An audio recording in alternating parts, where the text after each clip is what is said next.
259 men and boys, gone in 8 hours, most of them suffocated in the dark, 320 feet below an Illinois prairie, while their families stood at the shaft opening and listened to the screams fade into silence. This wasn't an explosion, wasn't a collapse. It was a hay cart, 6 bales of hay, lowered down a shaft to feed the mules, left too close to a kerosene torch mounted on the wall, and when it caught fire, the whole mine became a chimney. The ventilation system, the same system designed to keep them alive, pulled smoke and poison gas through every tunnel, every room, every escape route, until there was nowhere left to breathe. They called it the Cherry Mine, opened in 1905 by the St. Paul Coal Company, brand new, state-of-the-art, electric lights, a massive ventilation fan, the largest coal shaft in Illinois, declared fireproof. Management was proud. They'd invested $350,000, nearly $12 million today, into sinking 2 shafts 485 feet into Bureau County bedrock to feed coal to the Chicago, Milwaukee, and St. Paul Railroad. By 1909, it was pumping out 300,000 tons a year, 1,500 tons a day, enough to power an entire railroad empire. It was the best job in the county, better than farming. You went down before dawn, came up after dark, and brought home enough to feed your family. If you were Italian, Austrian, Lithuanian, Polish, if you'd just stepped off the boat in New York, Cherry would hire you. 73 Italians, 36 Slavs, 28 Austrians, 16 nationalities underground, all chasing the same thing, a future. But there was a cost. There's always a cost. November 13th, 1909 started like any Saturday. 480 men and boys descended into the mine at 6:30 a.m., some as young as 11 years old, trappers, mule drivers, boys who stood at wooden doors deep in the tunnels and opened them when coal cars needed through. The law said 16 minimum. The company looked the other way. 9 underage boys were working that day. 4 of them would never see daylight again. The mine had 3 levels. The second vein sat 320 feet down. The third vein, the deepest, 485 feet. 2 vertical shafts connected them. The main shaft had a mechanical cage that lifted coal and men. The escape shaft had wooden stairs, wooden ladders, and the big ventilation fan that pulled fresh air down and pushed stale air up. Everything was wood. The timbers, the supports, the stairs, the ladders, in a coal mine, where dust hung in the air like fog and a single spark could ignite it. But it was declared fireproof. Management said so. They'd installed electric lights to eliminate the danger of open flames. Safer than kerosene, safer than candles. Modern, progressive, the kind of mine you showed off to inspectors. And then the electricity failed. A week before the fire, the power went out. No one knows why. Equipment failure, grid problem, doesn't matter. What matters is this.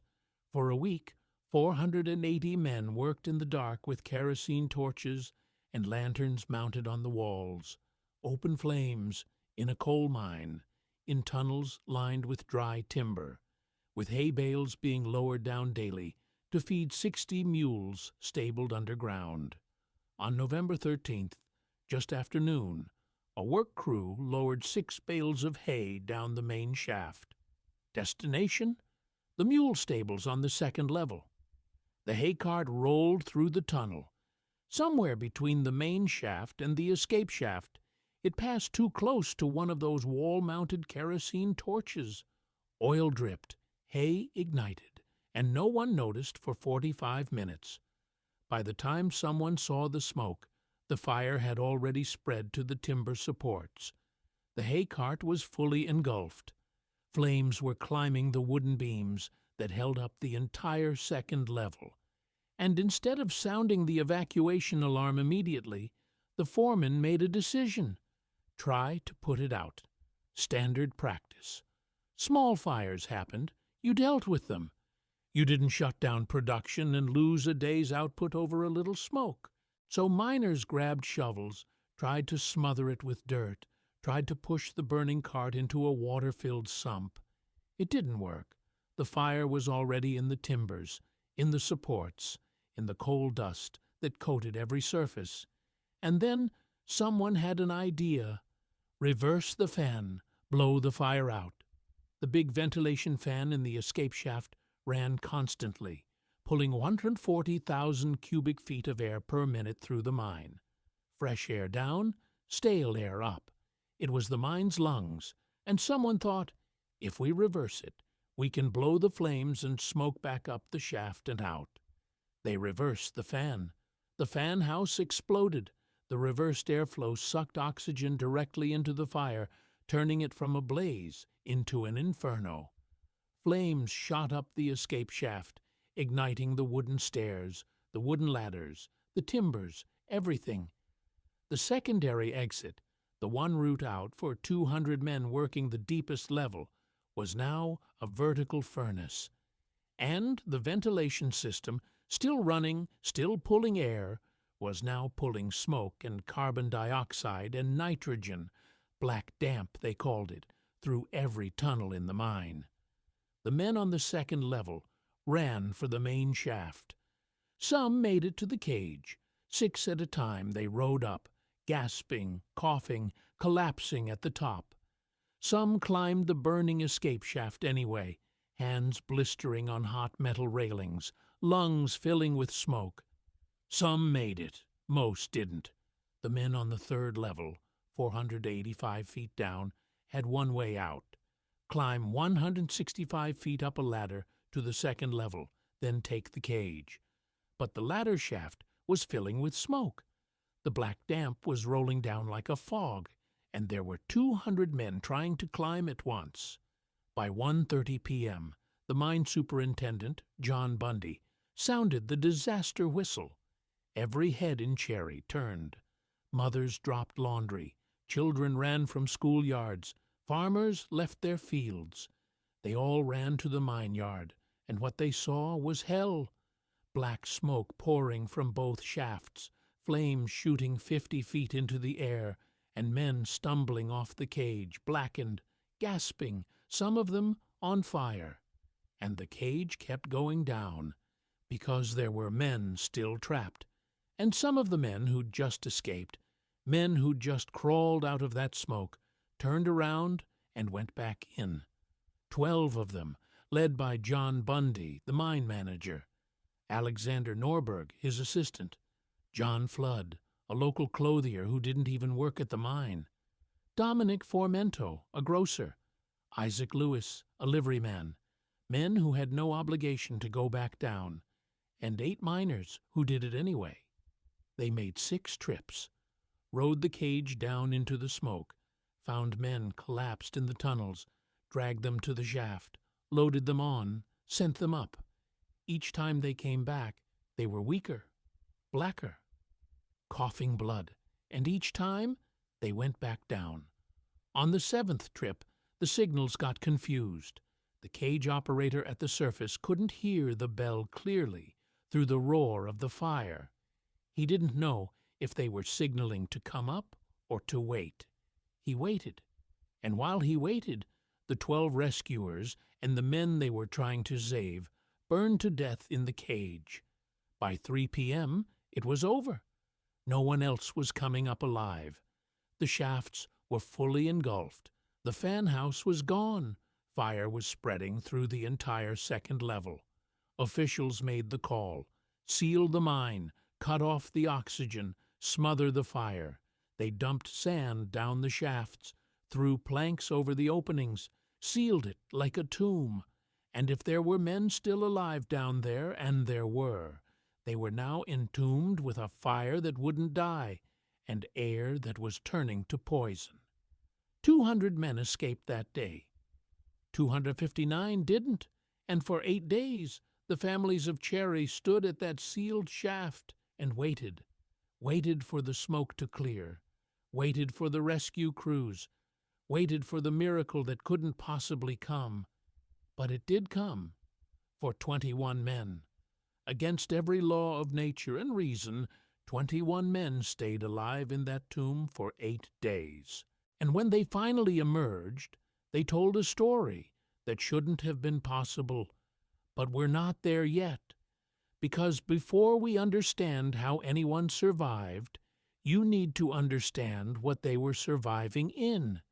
You need to understand the mine itself, the gears and shafts and tunnels, the coal and the timber and the mules and the darkness. You need to understand what 485 feet below ground actually means. So let's go down. Chapter 2, 485 feet down. Imagine standing at the top of a 50-story building and looking down. That's 485 feet. That's how deep the third vein of the Cherry Mine went. And once you went down, there was no running out, no quick exit, no escape hatch. There were 2 ways up, the main shaft cage or the escape shaft ladder, and both could be cut off in minutes. The main shaft was 12 feet 8 inches by 16 feet, a rectangular hole in the earth lined with timber and brick. The cage ran on steel cables, powered by a massive steam-driven hoist engine at the surface. It could carry 6 men at a time, or a coal car loaded with 1.5 tons of anthracite. It took 3 minutes to go from bottom to top.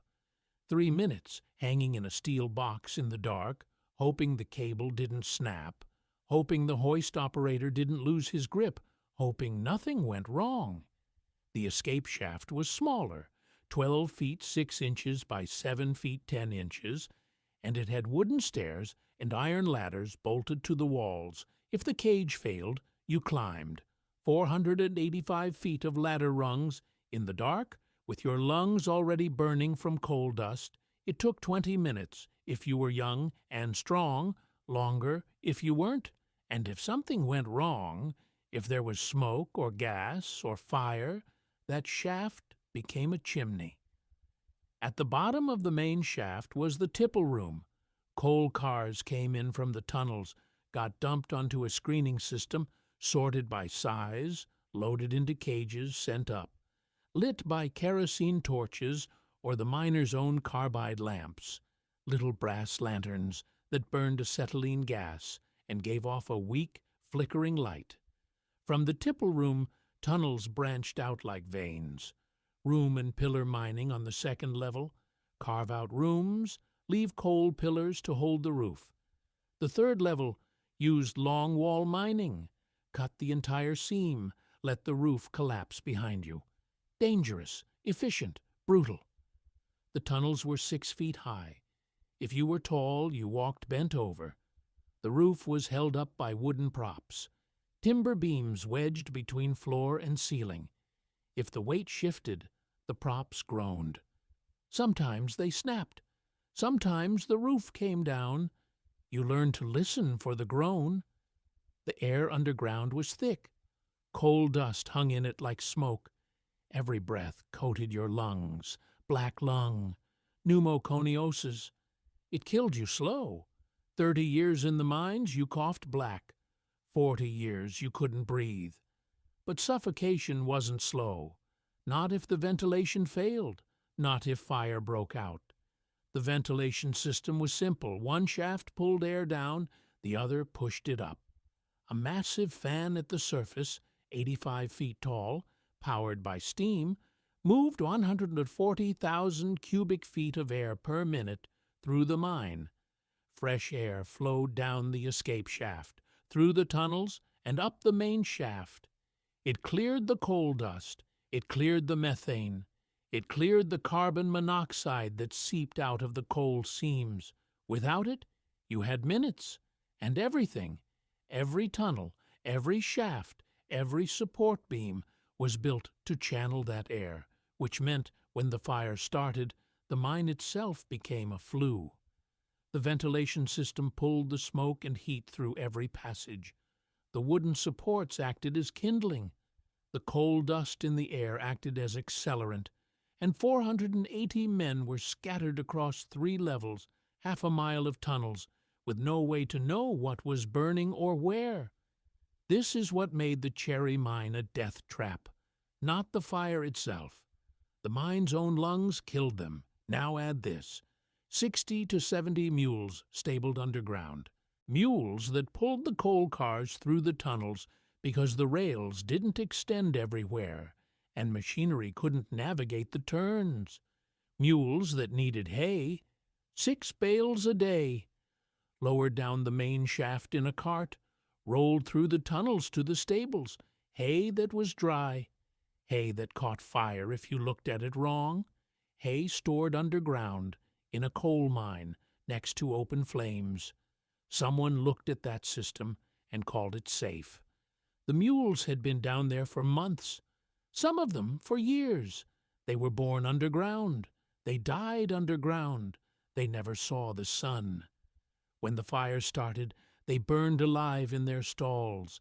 36 of them. You could hear them screaming from the surface. The men working that day made $2.35 for a 10-hour shift. Skilled miners made $3. The boys made 75 cents. It was good money. You could feed a family on it. You could rent one of the company cottages in Cherry and send your kids to school, and maybe, if you saved, buy a little land someday. But you paid for it. You paid in coal dust and bent backs, and the constant fear that today might be the day the roof came down, or the gas built up, or the cage cable snapped. You paid in the knowledge that your wife kissed you goodbye every morning, not knowing if you'd come home. And on November 13th, 1909, 259 of them didn't. But before the fire killed them, they tried to fight it. They tried to stop it. They tried to save each other. And that's where the story gets brutal, because the fire didn't just burn. It spread. It moved. It hunted. And the men trapped below had to make impossible choices. Do you run for the cage and hope it's still running? Do you climb the ladder and hope the smoke hasn't filled the shaft? Do you go deeper into the mine and hope the fire doesn't follow? Do you build a wall and seal yourself in and pray someone digs you out before the air runs out? Some men made the right choice, some made the wrong one, and some didn't get a choice at all. Chapter 3. The longest shift. You're 320 feet underground. You're pushing a coal car toward the tipple room. You hear shouting. Then you smell smoke. Not cigarette smoke, not torch smoke, wood smoke, thick, acrid, coming from somewhere behind you. You drop the cart and run. But which way? The tunnels all look the same in the carbide lamplight. You follow the rails. They lead to the main shaft. That's where the cage is. That's your way out. You run. The smoke is getting thicker. It's in your lungs now.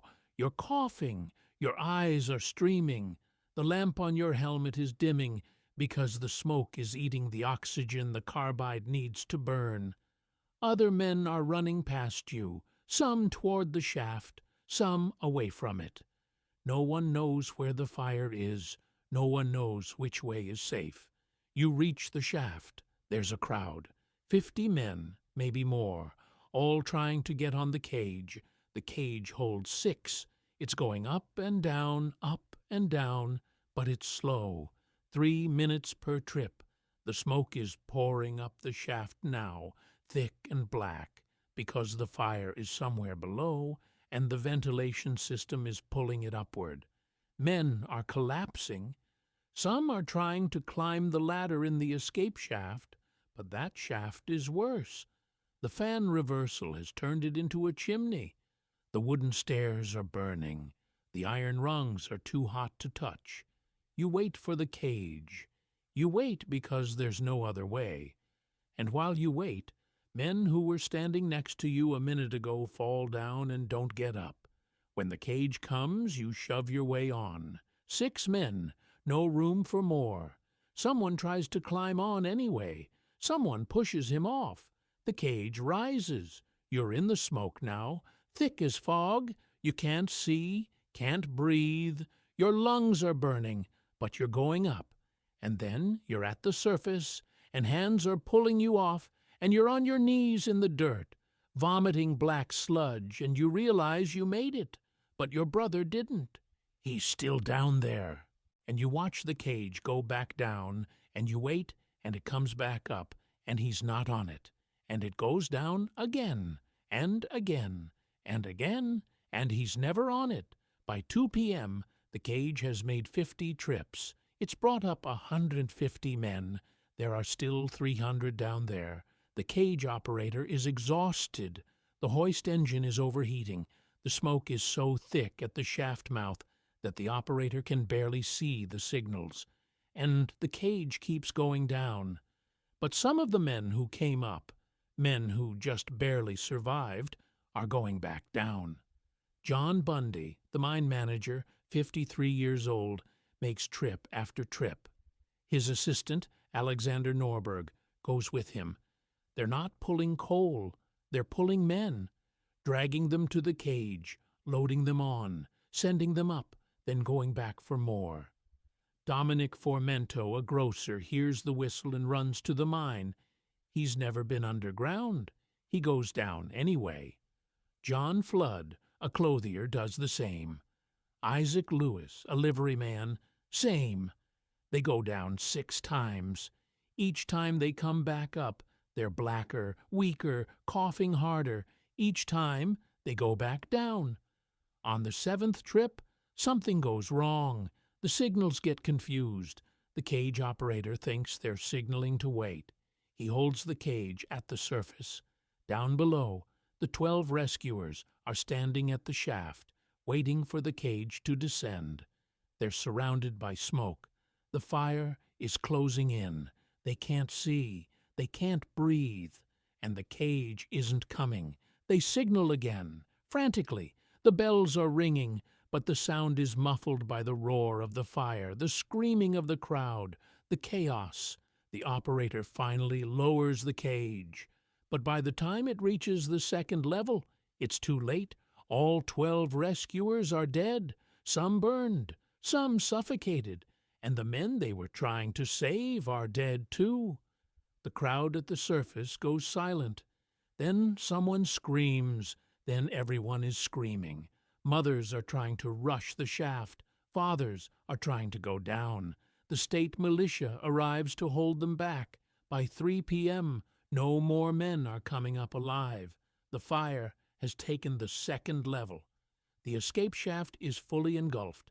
The main shaft is filling with smoke so thick the cage operator can't see 5 feet. Officials make the decision, seal the mine. It's the only way to smother the fire. They start dumping sand, tons of it. They throw wooden planks over the shaft openings. They shovel more sand. They seal it like a coffin. And somewhere below in the darkness, in the smoke, 259 men are dying. Some from burns, most from suffocation, a few from the sheer terror of knowing they're sealed in. But 21 men don't die. 21 men, led by a mine examiner named George Eddy and a foreman named Walter Waite, make a different choice. They don't run for the shaft. They don't try to climb. They go deeper. They retreat into a side tunnel on the 3rd level, 485 feet below the surface, and they build a wall, not a wooden door. A wall. They tear down timbers, pile up rock, pack it with mud and debris.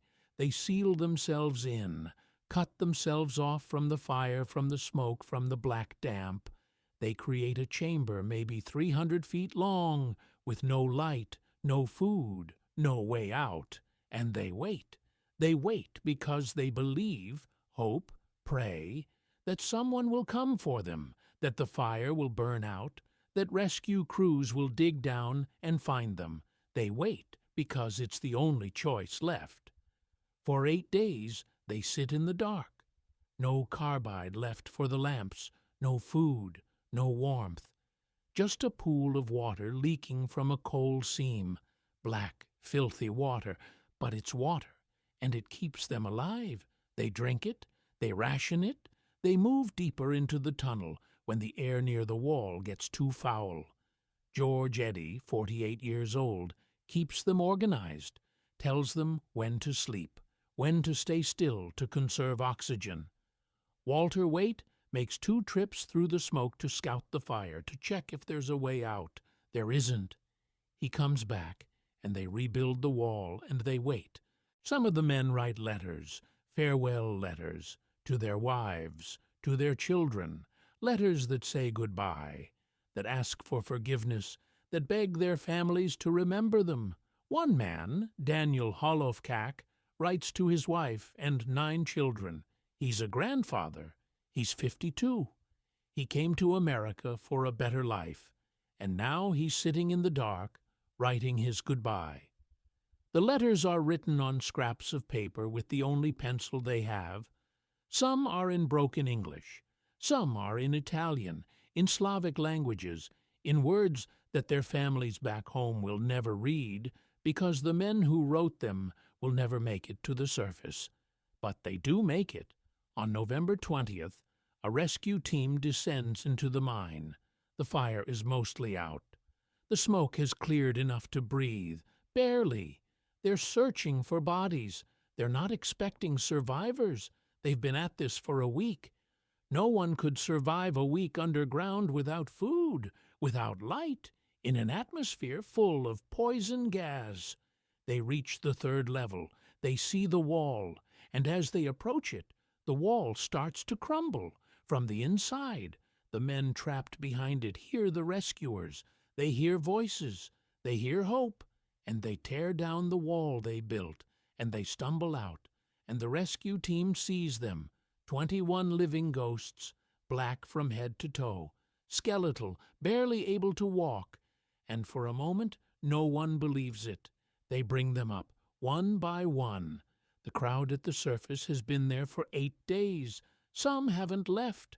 They've been waiting, praying, and when the first survivor comes off the cage, William Cleland, a miner who spent 8 days leading the men in prayer and song, the crowd erupts. People are weeping, screaming, falling to their knees. 21 men survived. Out of 259 who stayed below, 21. And even that number is a lie, because one of them, Daniel Hollowkak, the grandfather who wrote the letter to his wife, dies 2 days later. His body gave out. His lungs gave out. He survived 8 days in hell just to die in a hospital bed. 20 survivors out of 480 men who went down that day. The other 259 stayed in the mine for 3 more months. The fire kept smoldering. The smoke kept rising. The company sealed it up and waited for it to burn out. When they finally reopened it in March 1910, they pulled out the bodies, or what was left of them. Some were burned beyond recognition. Some were just bones. Some were never found. And the families, 160 widows, 390 children, stood at the cemetery and buried them in rows, in a section of the Cherry Cemetery that's nothing but miners, row after row of headstones, some with names, some without. This is where the story should end. Tragedy, loss, grief, move on. But it doesn't end there, because the Cherry Mine disaster did something that no amount of preaching or legislation or reform had managed to do before. It made people angry, made them demand answers, made them ask why 259 men had to die for coal. Chapter 4. When Cherry burned, they didn't shut down the mine. That's the part that still stings a century later. 3 months after 259 men died, after the bodies were pulled out, after the funerals, after the widows buried their husbands and the children buried their fathers, the St. Paul Coal Company reopened the Cherry Mine, reinforced the timbers, installed better ventilation, added a 3rd escape shaft, and put men back underground. It stayed open until 1927. But before we get to what came after, we need to sit in the immediate aftermath. November 13th through November 20th, 1909, the week when Cherry, Illinois, stopped being a mining town and became a graveyard. The first night, No one went home. The families stayed at the mine. Hundreds of them. Women in shawls, children clinging to their skirts, old men who'd worked the mines themselves. They stood at the shaft opening and waited. State militia units from Galsburg and Kewanee arrived to keep order, keep the crowds back, keep people from rushing the shaft. By Sunday morning, hope was fading. The shafts were sealed. The fire was still burning. Officials announced they wouldn't attempt another rescue until the fire was fully out. Could take days, could take weeks. The crowd didn't disperse. They set up tents, brought blankets, stayed. On Monday, November 15th, the newspapers arrived. 259. Dead in mine disaster. Cherry mine horror. Scores entombed. The story hit every major paper from Chicago to New York. The public was horrified, not just by the death toll, but by the details: the hay cart, the kerosene torches, the reversed fan, the 12 rescuers who burned to death because the cage operator misunderstood the signal. Illinois Governor Charles S. Deneen issued an emergency appeal for relief funds. The response was immediate. Money poured in. $444,000 from private donations, United Mine Workers, Red Cross, churches, schools. Towns across Illinois took up collections. Chicago sent firefighters. The University of Illinois sent Professor R.Y. Williams, head of the government's mine rescue station, with the newly developed Draeger oxygen helmets. The company, St. Paul Coal Company, owned by the Chicago, Milwaukee, and St. Paul Railroad, contributed $400,000. Not voluntarily. They were pressured. The railroad was worth $400 million. The coal company was worth $350,000. The company's resources couldn't cover the loss. The railroad had to step in. John E. Williams, vice chairman of the Cherry Relief Commission, brokered the deal. He negotiated settlements, $1,800 per family, not a fortune, not even close to what the men would have earned over their working lives. But it was something. Combined with the public donations, each family received about $3,600, roughly $115,000 in today's money. The company was also fined $600 for child labor violations.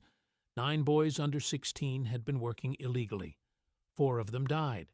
$63 per dead child. That's what the law said the crime was worth. The public was outraged, but the law was the law, and the company paid it. On November 20th, when the 21 survivors emerged, the story changed. Suddenly, it wasn't just a tragedy. It was a miracle. Newspapers ran front-page stories. 21 found alive. 8 days in a tomb. Miners' prayers answered. The survivors became heroes. George Eddy, the mine examiner who kept them alive, received the Carnegie Medal for heroism. So did several others. But the dead stayed dead. The investigation began immediately. Illinois Bureau of Labor Statistics launched a full inquiry. U.S. Geological Survey sent George S. Rice, the government's lead mining engineer, to study the wreckage. What they found wasn't sabotage, wasn't negligence in the criminal sense. It was systemic failure. The hay shouldn't have been stored underground.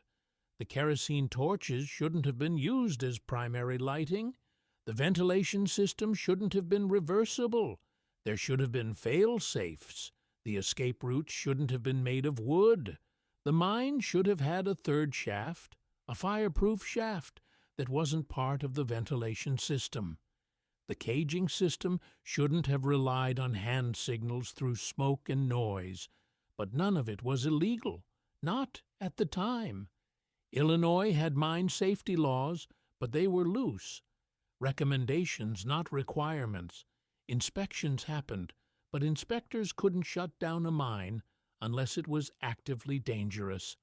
And the Cherry Mine, before the fire, had a clean record. No fatalities.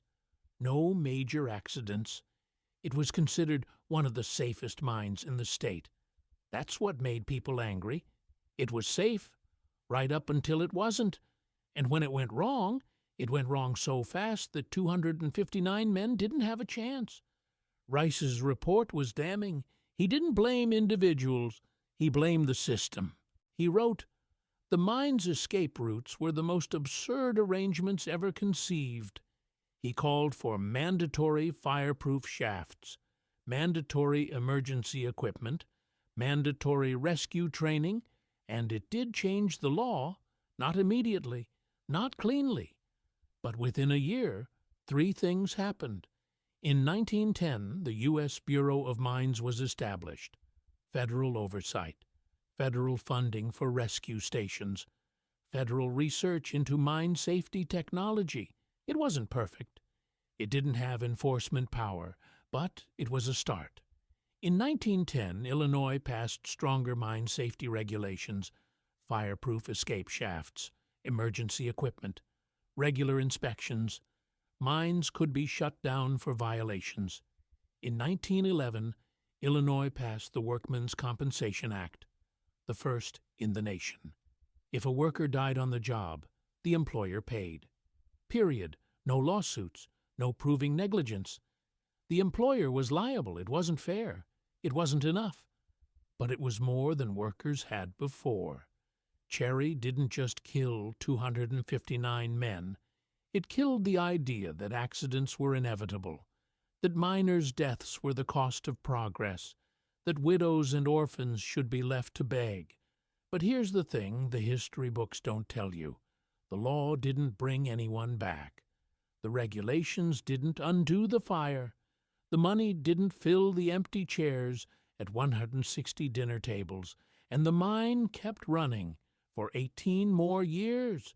Men went back down, different men, some of them brothers of the dead, some of them sons who'd been too young in 1909 but were old enough by 1912. They went back down because they needed the work, because coal was king, because the railroad needed fuel, because America ran on coal and someone had to dig it, and they knew. Every man who descended that shaft after 1910 knew what had happened there, knew that 259 men had suffocated and burned and died screaming, knew that their bones had been pulled out in pieces, and they went down anyway. Because what choice did they have?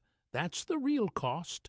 Not the 259 who died, the thousands who went down after them, knowing it could happen again, knowing the reinforced timbers and the new escape shaft and the better ventilation were only as good as the system that maintained them, knowing that if the company decided to cut a corner, to save $1, to push production, they'd be the ones who paid. Chapter 5. The Monument in the Cornfield? Drive through Bureau County today, and you'll pass Cherry without knowing it. A few houses, a grain elevator, a cemetery. The mine site is a cornfield now. The shafts were filled in, buildings demolished, rails pulled up. Nature reclaimed it. But in the cemetery, Holy Trinity Miners Cemetery on Highway 89, there's a monument, 20 feet tall, white stone, a weeping woman carved into the front, head bowed, hands clasped, and beneath her, in letters deep enough to last centuries, "To the memory of the miners who lost their lives in the Cherry Mine disaster, November 13, 1909. Around the monument, rows of headstones, some with names, some worn smooth, some in Italian, Polish, Slavic languages showing boys as young as 12, some with entire families buried together, father, son, brother, all taken the same day. The monument was erected in 1911 by the United Mine Workers. They held a dedication ceremony. Thousands attended. Survivors spoke. Widows laid flowers. And then they went home, and life moved on. In 1971, the state added a historical marker at the mine site. 3 paragraphs. Clean, factual, sanitized. It doesn't mention the screaming, the 12 rescuers burning in the cage, or the 8 days in the dark. It says 259 miners lost their lives. Lost. as if they'd wandered off and couldn't find their way back. But the people of Cherry remember. Not many of them left. The town's population today is under 500, down from 2,500 in 1909. But the ones who stayed remember. They hold a memorial service every November 13. Not many attend anymore, but they still come, because the Cherry Mine disaster didn't just kill men. It killed an entire town's future. Cherry was a mining town. When the mine closed in 1927, the jobs left, the railroad left, the businesses closed, the people moved away. What's left is a ghost town with a monument and a cemetery, and a history that most of the state doesn't know. But the law knows. Workers' compensation laws in every state trace back to Illinois 1911 to Cherry. The Federal Mine Safety and Health Administration exists because of disasters like Cherry.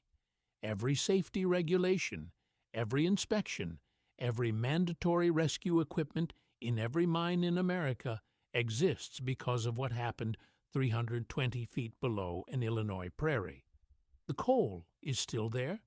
The veins Cherry mined are still full, but no one's digging. Not because it's too dangerous, because it's not profitable. Natural gas came, then oil, then renewables. Coal died slowly over decades, and with it died the need for mines like Cherry. So what did the 259 die for? They died for coal, for the railroad, for the fuel that powered America's Industrial Revolution. They died so trains could run from Chicago to Seattle, so steel mills could burn, so cities could grow. They died because someone left a hay cart too close to a torch, because a ventilation fan was reversed, because wooden stairs were used in a mine shaft, because a company prioritized profit over safety, because no one thought it could happen until it did. But their deaths bought something, not for them, they were gone, but for every miner who came after, every worker who filed a compensation claim, every widow who didn't have to beg, every safety inspector who shut down a dangerous mine, every law that said the company has to pay when a worker dies. It's not enough, it never is, but it's what we got from Cherry. The mine is gone. The town is dying. The monument stands in a cornfield, visited by no one but descendants and historians and the occasional curious driver who pulls off Highway 89 to read the plaque. But the dead are still there, in the cemetery, in the records, in the history. 259 names on the monument, 259 men and boys who went down a shaft one Saturday morning in 1909. And never came home. They don't make mines like Cherry anymore, not because we learned to make them safe, because we stopped needing them. The danger didn't end. The demand did. And maybe that's the real lesson. Progress doesn't come from caring more. It comes from needing less. The weeping woman on the monument hasn't moved in 113 years. She's still bowing her head, still clasping her hands, still mourning. And as long as that stone stands, someone will remember that 259 men died for coal, died for progress, died because a hay cart caught fire. And maybe, just maybe, that's enough to keep it from happening again.